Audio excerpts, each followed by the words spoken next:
I will be reading different passages from a short story called The Dead by Joyce. Gabriel had not gone to the door with the others. He was in a dark part of the hall gazing up the staircase.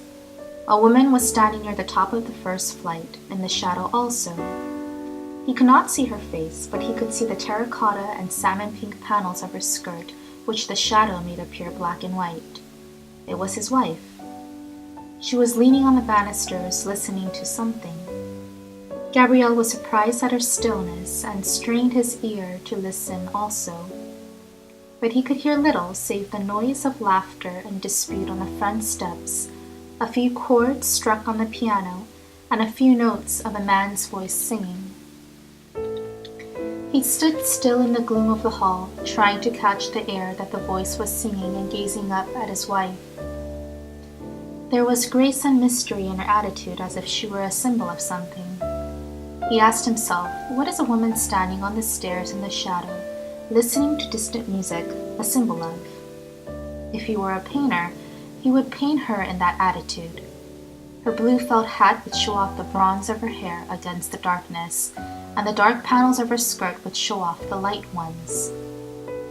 Distant music, he would call the picture if he were a painter. Gabriel watched his wife, who did not join in the conversation. She was standing right under the dusty fan light, and the flame of the gas lit up the rich bronze of her hair, which she had seen her drying at the fire a few days before. She was in the same attitude and seemed unaware of the talk about her. At last she turned towards them, and Gabriel saw that there was color on her cheeks and that her eyes were shining. A sudden tide of joy went leaping out of his heart. The morning was still dark. A dull yellow light brooded over the houses and the river, and the sky seemed to be descending. It was slushy underfoot, and only streaks and patches of snow lay on the roofs, on the parapets of the quay, and on the area railings. The lamps were still burning redly in the murky air, and across the river, the palace of the four courts stood out menacingly against the heavy sky. She was walking on before him with Mr. Bartell Darcy, her shoes in a brown parcel tucked under one arm, and her hands holding her skirt up from the slush. She had no longer any grace of attitude, but Gabriel's eyes were still bright with happiness. The blood went bounding along his veins, and the thoughts went riding through his brain, proud, joyful, tender, valorous. She was walking on before him so lightly and so erect that he longed to run after her noiselessly, catch her by the shoulders, and say something foolish and affectionate into her ear. She seemed to him so frail that he longed to defend her against something, and then to be alone with her. Moments of their secret life together burst like stars upon his memory. A heliotrope envelope was lying beside his breakfast cup, and he was caressing it with his hand. Birds were twittering in the ivy, and the sunny web of the curtain was shimmering along the floor. He could not eat for happiness. They were standing on the crowded platform, and he was placing a ticket inside the warm palm of her glove.